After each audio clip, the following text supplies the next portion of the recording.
Hi, I'm Eugenio Cantu. I am 16 years old and I live in Monterrey, Mexico.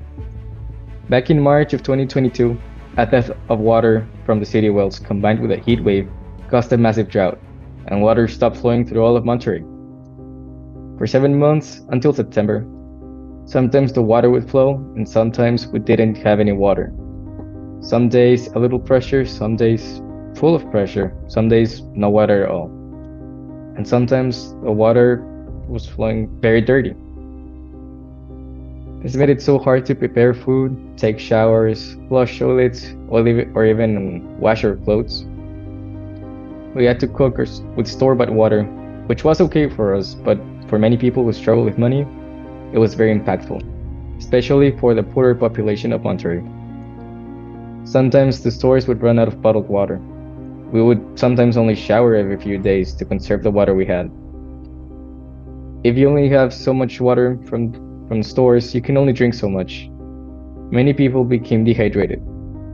Unfortunately, there were many people throughout the city who died of dehydration, and also because they didn't have air conditioning during the heat wave. Our school didn't have any running water, so we couldn't refill our bottles or flush the toilets. It was disgusting. At my house, we had backup water tanks, so when the city water was flowing, we could fill those up, but they dried out with the drought. Thankfully, the water is back and working now, but I've never had lived like that, which is a privilege. Thankfully, the weather isn't as terrible here as some other states of Mexico. So this taught me to be more aware of things I should be grateful for, and other people not having enough water or other basic needs. I could just go out and buy water, but most people couldn't afford to buy water every day because they don't earn enough money. Appreciate water and everything you have because nothing is granted to you. One day, we just woke up without water and it took us by surprise.